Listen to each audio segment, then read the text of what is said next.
Всем героям большой-большой привет! С вами на связи Импреза, и сегодня у нас в обзоре цветущий Ронин.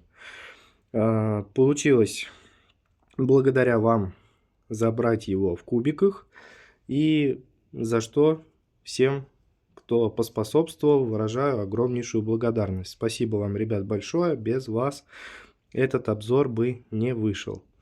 Итак, что могу сказать? Делюсь такими, знаете, как первые впечатления про героя. Расскажу, конечно, естественно, для чего он нужен, чем полезен и так далее.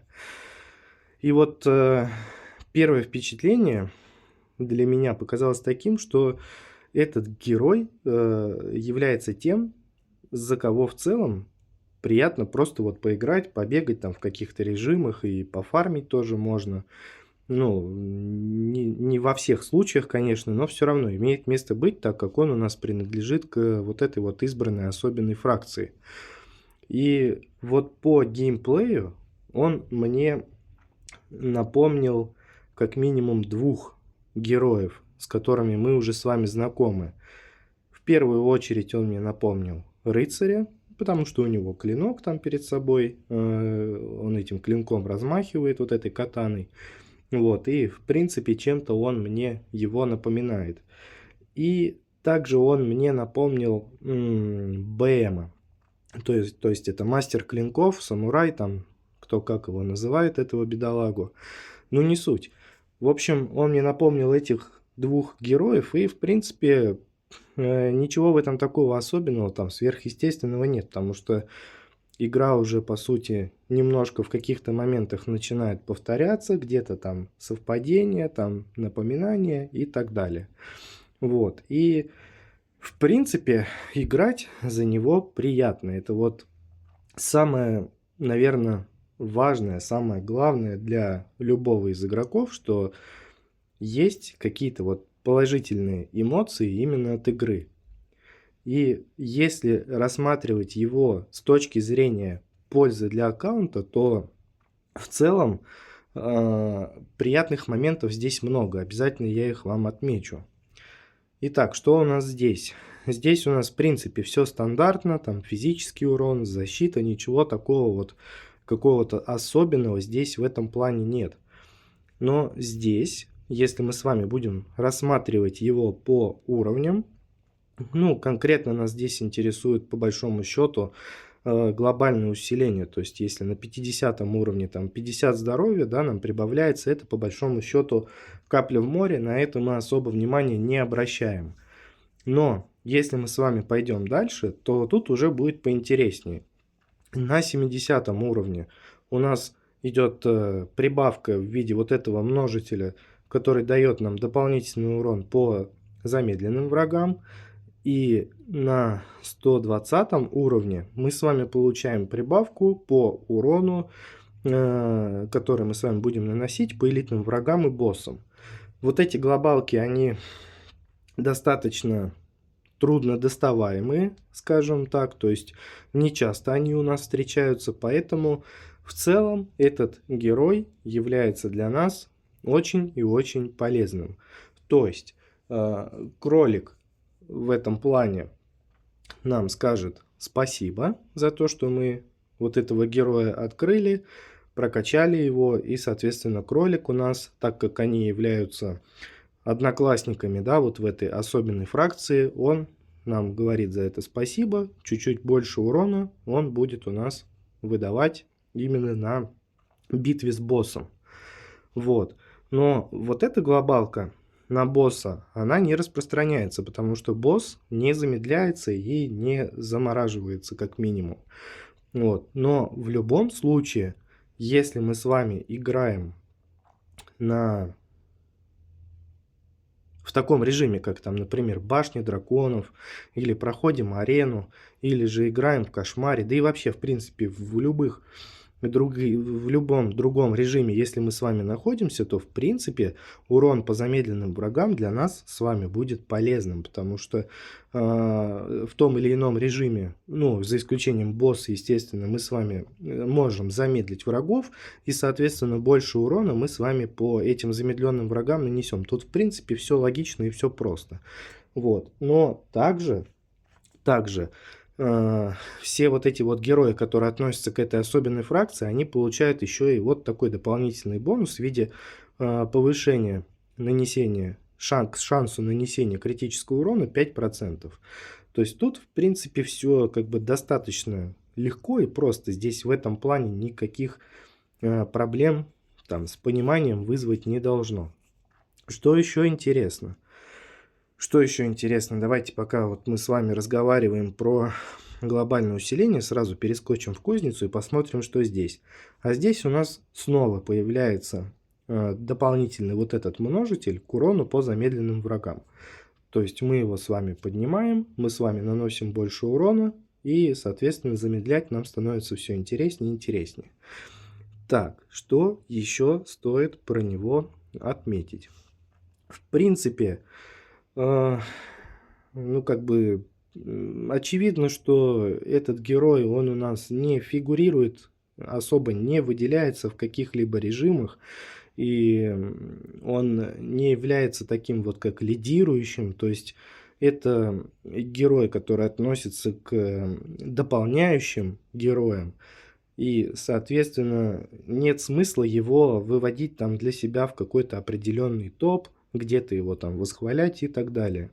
Но с учетом того, что есть вероятность того, что это будет первый ваш открытый герой, и, соответственно, если вы будете за него играть, то, в принципе, сам момент получения удовольствия от игры на нем, он может быть. Потому что, ну, в целом, он сам по себе неплох. То есть, он чистит все перед собой, плюс там цветочки у него вот эти вылетают. Ну, в целом, все как бы достаточно просто и понятно, и визуально это все выглядит очень красиво.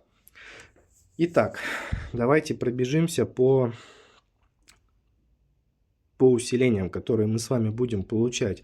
То есть у нас растет урон к физическим повреждениям, область эффектов добавляется, сокращается перезарядка, шанс критического урона растет на 10%, и если 140 уровень мы с вами открываем, делаем 4 звездочки, прокачиваем до этого уровня, то этот герой получает собственный баф в виде 15 сотых к урону. Вот этот множитель у нас прибавляется. Ну, неплохо и неплохо, как бы в любом случае прокачивать его до 5 звезд нужно будет рано или поздно, потому что глобалка на 160 уровне, она очень и очень нужна всем игрокам абсолютно. Но на все это уйдет огромное количество времени. Дальше. Давайте посмотрим, что у нас здесь в скиллах. Рассекающий ветер. Каждые 5 секунд цель у нас будет подвергаться атаке колющими снарядами 3 раза. Каждый снаряд наносит 950% урона. И если этот показатель мы с вами будем продвигать и прокачивать, то он у нас достигнет отметки в 14690%. Не буду его прокачивать, не буду вкладывать в это ресурсы, потому что однозначно в этом смысла нет, и я вам также не рекомендую этого делать в любом случае. Дальше. Здесь каждые 10 секунд герой атакует, оставляя за 10 секунд след из лепестков. Вот этот скилл, кстати, он очень такой вот очень красивый, визуально сделанный. Вот эти вот дорожки из лепестков, которые бегут от героя, они достаточно привлекательны в плане анимации вот этого скилла. Враги на пути получают 240% урона каждые половину секунды. Ну и, соответственно, здесь вот этот показатель, он у нас будет расти, если мы его будем прокачивать. Ну, логично, да, логично. Так, и ульта. Все убийства заполняют шкалу. При полном заполнении герой наносит мощные удары в 4 направлениях вокруг себя. Рассечение пронизывает всех врагов на пути. Рассечение наносит 2150% урона. И тут начинается какая-то вот невероятная мистическая какая-то вот математика. То есть, если этот показатель мы с вами будем прокачивать, то он у нас вырастет до 33 тысяч. Ну, на цифрах это все звучит более чем впечатляюще, но по факту в очередной раз повторюсь, не имеет места быть по одной простой причине. Все режимы, которые нам доступны, башня, арена, кошмар и так далее, в принципе, там есть свои предпочитаемые герои, за которых мы с вами знаем более чем нужно, то есть мы знаем, кого стоит брать и кого не стоит брать. И мы с вами можем открывать топы, смотреть топ списков, топ лидеров там и так далее, и мы с вами в большинстве случаев цветущего Ронина мы его с вами нигде не увидим. То есть мы с вами знаем то, что ПВП это орк, башня это волк, и, соответственно, остальные режимы, в принципе, можно там проходить кем угодно, но Ронин, он нигде не фигурирует. То есть, исходя из этого, можно сделать один простой вывод, что цветущий Ронин является для нас просто очередным донором глобалок, и он у нас просто дополняющий герой, который усиливает общую картину нашего с вами аккаунта в целом. Далее, давайте перейдем в кузницу, будем смотреть, что там. Здесь, в принципе, тоже есть один интересный момент, который меня впечатлил, и сейчас мы его с вами обсудим.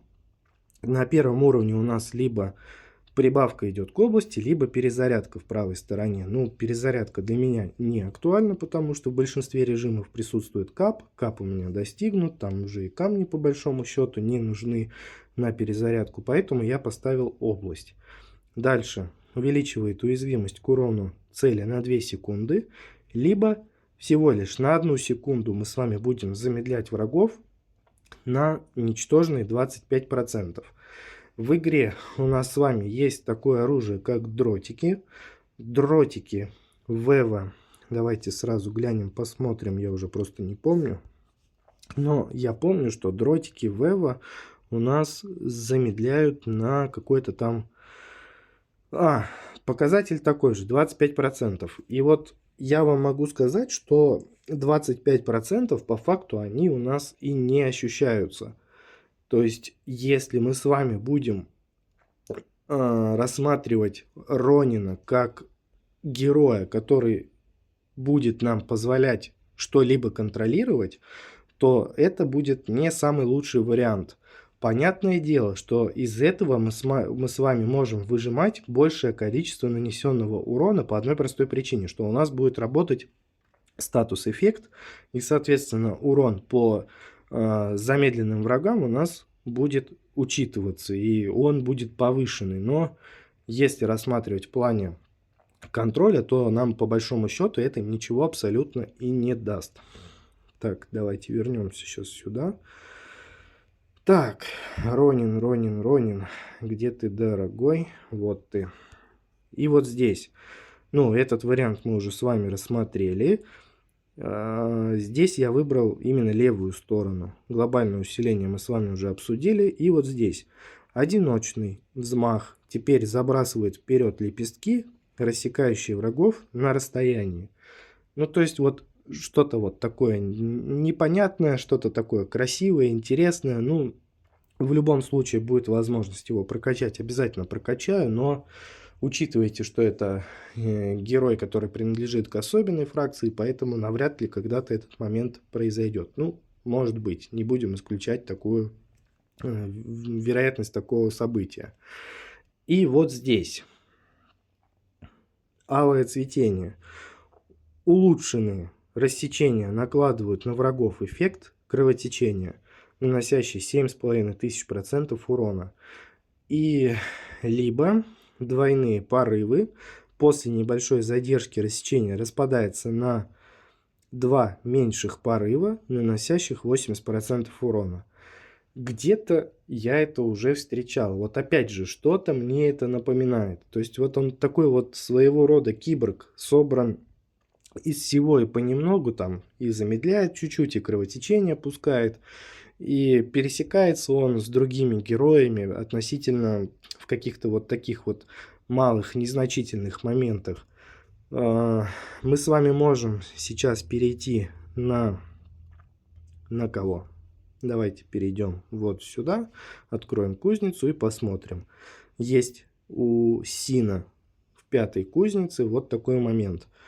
Есть 50% шанс нанести кровотечение на 5 секунд. За каждые половину секунды наносится 5000% урона от оружия. И по опыту использования Сина можно сказать, что, да и большинство игроков, я думаю, вам скажут, что Эво Сина, оно по факту неинтересное, оно неэффективное, потому что этот чекрам, который у нас с вами летает по карте, он большой, неуправляемый, и, как правило, он находится не там, где нам это выгодно или нужно. То есть большая часть врагов, она, допустим, скапливается в каком-то месте, чекрам где-то там бегает, свои дела делает, и пользы нам никакой не приносит. Ну, естественно, на боссе там, например, можно пробовать его использовать, но вы еще попробуйте вот это вот все совместить так, чтобы чекрам находился непосредственно в зоне поражения босса. Вот. Ну и уже исходя из этого можно сделать вывод, что скорее всего, и вот здесь мы с вами можем получить абсолютно такой же эффект. То есть не стоит вливать суперы в то, чтобы прокачать Эво цветущему Ронину, дабы не разочароваться в нем, не расстроиться, потому что 5000 суперов это, конечно же, сумма достаточно большая. Так, ну я думаю, что здесь в принципе все просто и очевидно. Мы с вами глобалку забираем, дальше все. Вот, ну дальше я, по крайней мере, я не вижу никакого в этом смысла. Может быть, есть ребята, кто смог его прокачать полностью, кто там его потестировал, и может быть кто-то скажет, что вот да, там ты не прав, он себя там великолепно может показывает на боссе там и так далее, но почему-то я в этом глубоко сомневаюсь. Итак, по традиции давайте с вами сбегаем в подземелье, посмотрим, как он себя вообще ведет, как он себя показывает.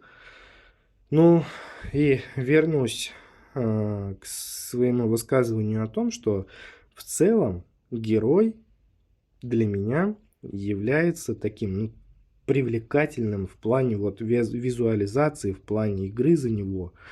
И мне это достаточно нравится, то есть играть за него приятно, то есть удовольствие есть, поэтому давайте смотреть, давайте изучать, давайте область ему сейчас прибавим дважды.